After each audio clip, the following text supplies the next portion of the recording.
Causal de divorcio. Saúl Figueroa. saulfigueroa21@gmail.com. Prólogo. Cuando te acercas a un libro de Saúl Figueroa te puedes imaginar una catarata de imaginación hilada por una gran mente componiendo historias complejas y sorprendentes.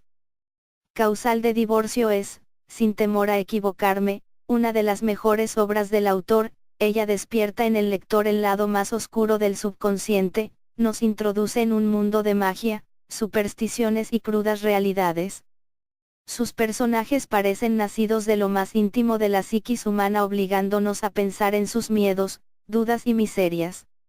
Esta es una novela original, fácil de leer, llena de personajes cínicos y decadentes, una historia que se va construyendo en hilación perfecta y con un componente erótico excitante. Te atrapa en su vorágine y no te suelta hasta que pasas la última página. Si tuviera que buscar una palabra para definir este libro, sería ritmo. El ritmo vertiginoso que la narración ágil y dinámica del autor le imprime a la historia hasta dejarnos casi sin aliento, siempre con ganas de averiguar qué pasará al final de cada capítulo. Danubia, coprotagonista de la trama, es una mujer manipuladora y fría, quien durante toda su vida ha logrado conseguir todo aquello que ha querido, pero no es más que el reflejo de la profunda crisis espiritual a la que es sometida por acción y omisión, algo que ver con el suceso de ser única hembra entre varones donde el machismo imperaba, desatando en ella una conducta provocadora retratando sin tapujos su sexualidad y la ansiedad de ser centro de atención. Por su parte, Florindo U. es un hombre inseguro, celoso y controlador, profundamente supersticioso y desconfiado cuyas actitudes están dirigidas a ejercer un control absoluto sobre lo que le asusta y rehúye más, su pasión por Danubia, su amor de siempre, que al poner su oreja en tierra sabía ya que sería suya. Él se inventó un sistema de mitos y de creencias personales capaces de asegurarse protección y dar un sentido a su propia vida.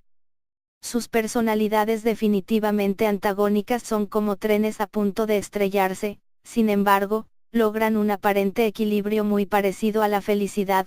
Ambos comparten un sentimiento común que preocupa al hombre desde el principio de la existencia misma, es decir, el instinto de supervivencia. La historia transcurre en Guanipa en el siglo XXI, en una ciudad decadente, caracterizada por la mezcla de creencias, culturas, supersticiones y crudas realidades.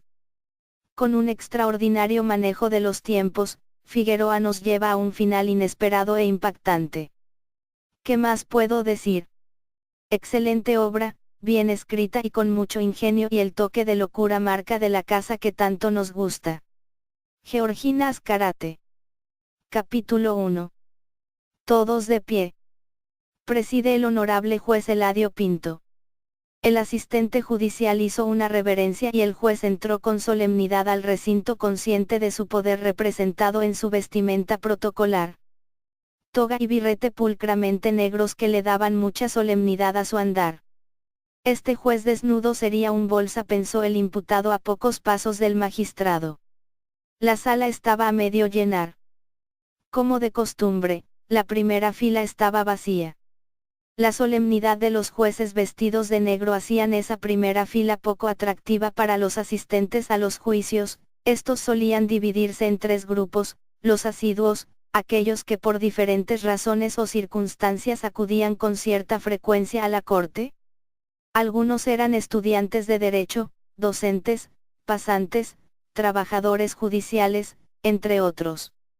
El resto eran asistentes circunstanciales, emparentados, amigos o conocidos de algunas de las partes en disputa. Y por supuesto, no faltaban aquellos motivados y movidos por el morbo en busca de extrañas emociones. A la derecha, imbuido en sus notas y papeles, estaba el abogado defensor. Lucir siempre ocupado y con cierta preocupación o malicia en su rostro era parte de su indumentaria para contrarrestar el poder simbólico del honorable juez. Al lado del abogado, moviendo su cabeza de un lado a otro como un perro confundido, estaba su defendido. De muy limpia vestimenta y bien afeitado, por prescripción facultativa. Era un hombre todavía joven, aunque unas canas traviesas empezaban a teñir su sien. lucía preocupado e intranquilo. A intervalos, miraba al juez, quien lo ignoraba por completo.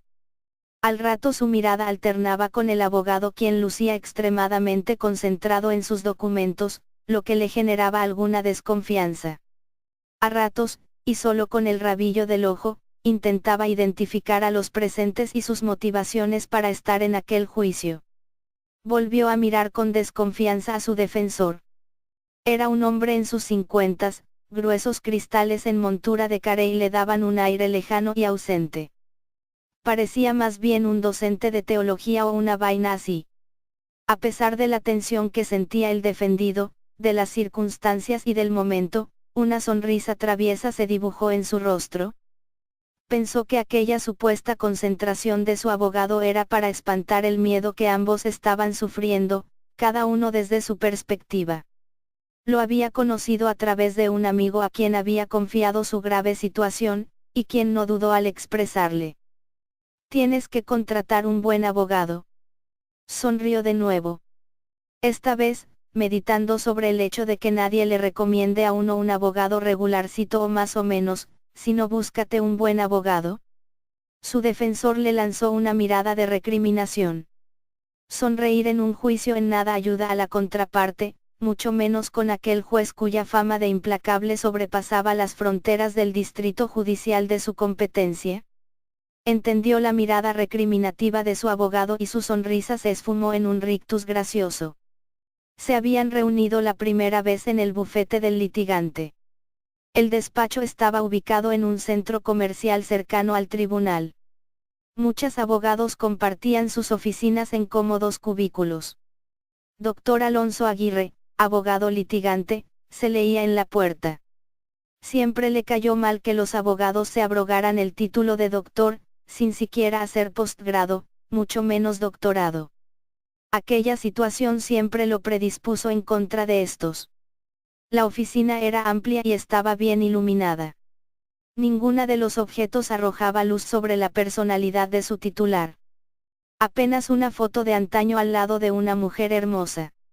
Lo demás eran cosas impersonales y de uso extremadamente práctico.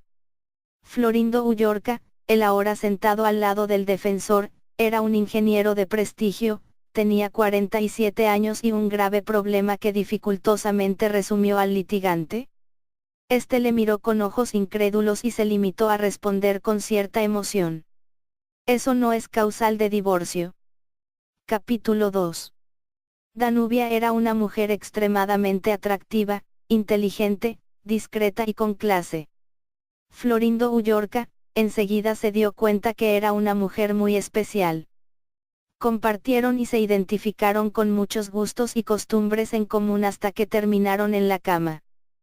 Pero la cosa no paró allí, aunque ninguno de los dos tenía en sus planes una relación seria o un compromiso de pareja, en lo posible procuraron verse y compartir. Ella era una mujer recién divorciada y sin problemas. Sin hijos, con una holgada posición económica y una empresa propia por razones no aclaradas. Por su parte, Florindo vivía con comodidad dada su profesión de ingeniero de petróleo y su bien ganado prestigio. También era divorciado, sin traumas. Tenía 2 hijos con los cuales compartía con cierta frecuencia. La había conocido ya en los últimos días del segundo matrimonio de ella. Una pareja de amigos en común los había presentado. Una noche, sin planificarlo, terminaron en la cómoda casa de Danubia.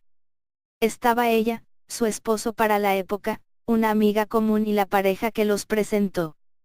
Estaban todos, a excepción del marido, sentados en torno a una cómoda barra. Tomaban vodka con jugo de naranja y allí se percibía, se respiraba, un conflicto en latencia. El marido, muy serio, estaba sentado en la sala cercana y no compartía el vodka. Los saludó con cortesía pero con cierta frialdad al ser presentados. Danubia había besado tiernamente en la mejilla a Florindo al momento de la presentación. Dios, esta mujer está huérfana de afecto y necesitada de cariño, y hasta de amor. Escuchó en sus adentros Florindo. Estaba en lo cierto. El matrimonio de Danubia naufragaba en la rutina y el aburrimiento. Ambos se habían casado por razones prácticas en la que no intervino el amor. Ella por dinero y él por el adorno de poseer una esposa como ella. Por supuesto que no funcionó y el matrimonio naufragó en un mar de recriminaciones, celos, peleas e incomprensiones. Aquella noche se estaban dando una última oportunidad y no funcionó. De allí la distancia del marido aquella noche signada por los astros. Compartieron un par de horas al calor del vodka y la conversación. En su mente, Florindo imaginaba su voz murmurándole frases de amor a sus oídos. Ella se mostraba atenta y simpática, sin olvidar la presencia de su hombre. A veces miraba profundamente a Florindo, quien muy prudente ocasionalmente conversaba con el marido de la bella mujer.